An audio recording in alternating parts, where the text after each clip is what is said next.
understand these unbelievable people. And then there's Amory. Amory was multifaceted beyond what I understood was possible. She was brilliant.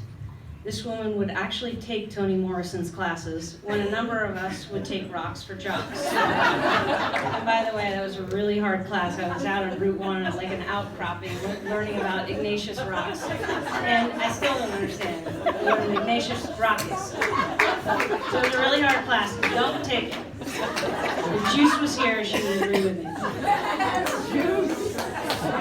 Amory was inspirational.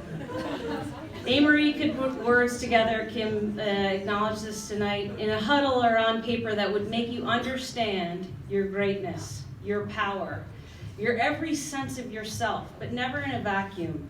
It was always within the power of the team, and it was indescribable. Amory was an incredible athlete. I have to say, I don't know totally how to explain it, but as a defender, she was beautiful to watch. I'm from San Francisco, but it's no BS. She was like watching art. She ran like a gazelle. She had the strength of an ox. She was graceful, one of the first players to be truly ambidextrous. And she had a fantastic riser shot that was absolutely stunning for fans and for goalies alike. Aaron O'Neill, looking at you.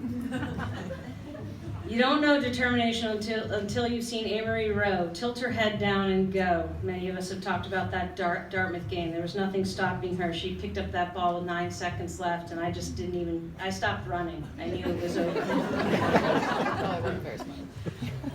I can guarantee you, and I know this woman, she didn't want the glory, the accolades, the limelight. She did it for the greater good, the team. We all talked about championships and wins, but somehow it seemed that Amory knew there was something bigger about all of it. That our union together somehow went beyond it all. It was almost like she was one of the small few that understood we were creating history, not for Princeton, but for each other, which is how we got to today. To all of us, Amory was a remarkable woman, the coolest woman we have ever met. She is awesome, and if you have not met her tonight, do it tonight. Come on up here, Amory Rowe. All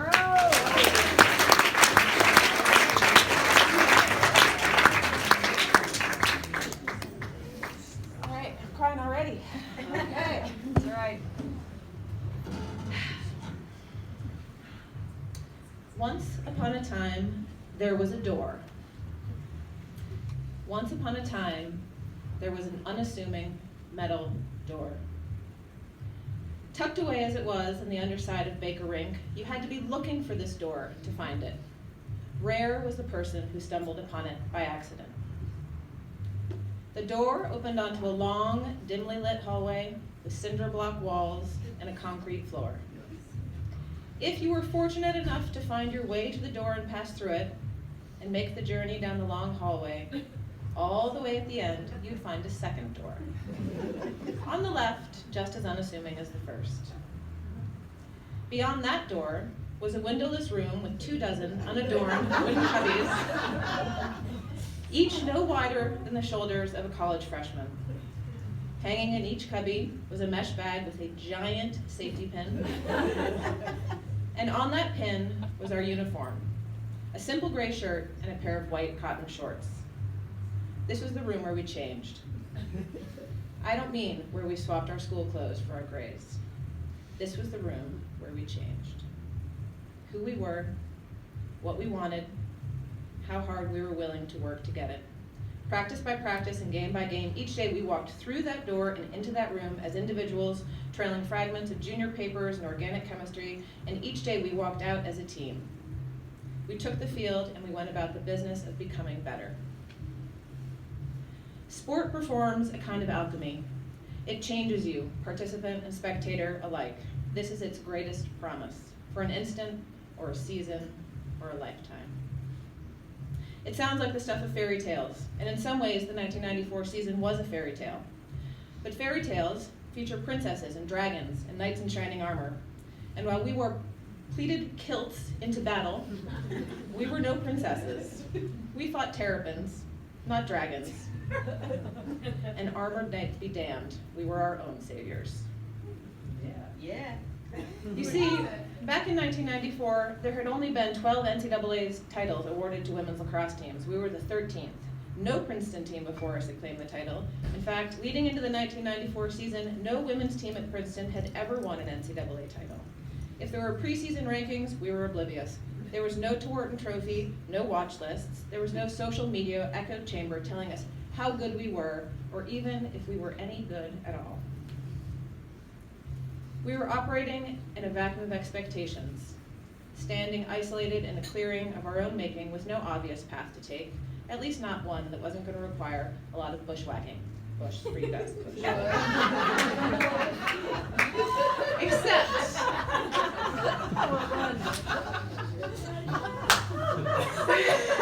I told you I was going to work it in first. I got to get to the bush. Okay. Except, we had a pioneer of a coach at the helm, Chris Saylor, the Amelia Earhart of women's lacrosse.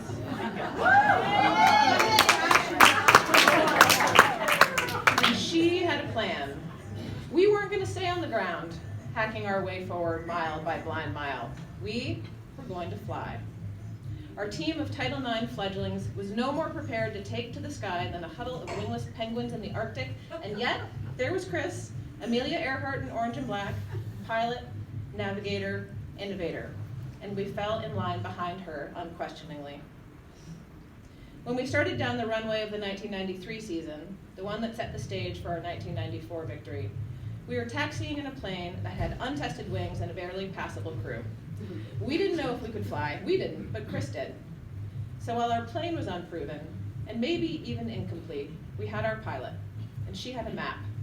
She knew where she wanted to get us, even if we didn't know enough to imagine that place yet. And it didn't bother Chris that the plane didn't have landing gear.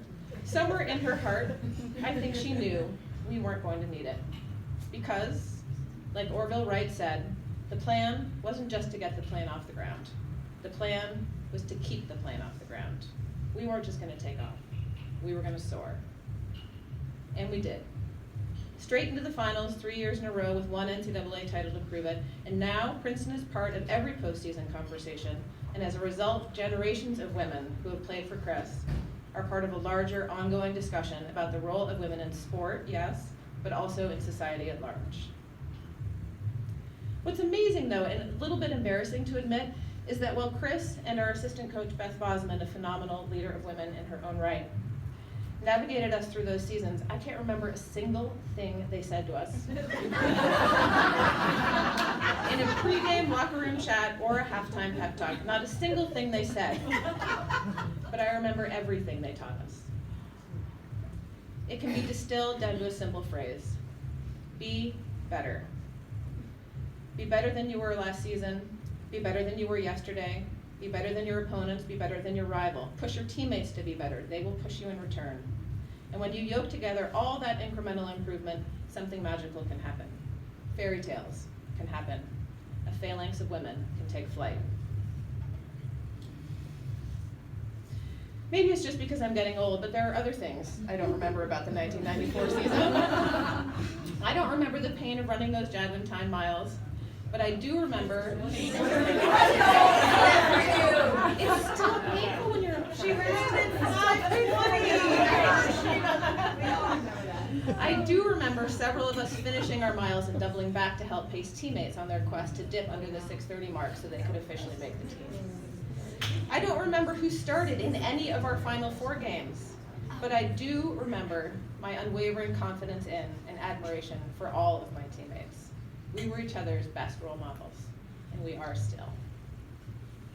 I don't remember the final score of the NCAA championship game against Maryland, but I do remember looking up at the crowd in the stands after the final whistle blew. I remember the slant of the late afternoon sun casting shadows across the stadium, and I remember seeing Gillian Wheelock and Meg Schubert, the captains of the 1993 team, standing next to each other and thinking how this win was for them too. I remember seeing my parents in those crazy fluorescent orange hats and hoping that they knew then how grateful I was for all they did to land me on that field on that day. I remember thinking we will never be the same. I remember thinking this changes everything, and it did. Though we could not possibly have known it when we stepped into Byrd Stadium on May 5th, 1994, When we stepped off that field 90 minutes later, we would be different people, forever changed. National champions, yes, but also a group of women armed with a particular and hard-won fact. Pete Carroll said it best in the locker room after his Seattle Seahawks won their sport's highest crown. Now we have what everyone wants, he said. We have the knowledge that we can be our collective best on the day it matters most. And that is what we earned on the day we won the national championship. Not a trophy or a title, but the knowledge that we can be our best on the day it matters most. I have tucked that ace up my sleeve for 25 years, a card to play when I need it most. There are sleeves full of aces in this room. Once you touch excellence, you lose your taste for mediocrity. Excellence begets excellence. It's why I can give Liz Fagan a hug after 25 years and know instantly the bedrock of who she is. Most people can't reach back through the murky sediment of their lives and tell you the moment it changed. But we can.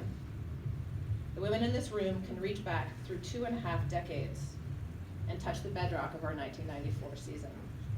It is the unshakable ground upon which we have founded the rest of our lives. Maybe the great achievement isn't that we won a national title.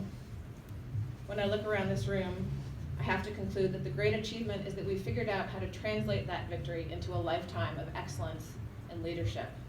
And we've encouraged and mentored and taught and coached and raised others to do the same. We've amassed quite the team. So, here's to the aces up our sleeves. Here's to the bedrock at our core. Here's to the wings on our backs. Long may Princeton women's lacrosse soar.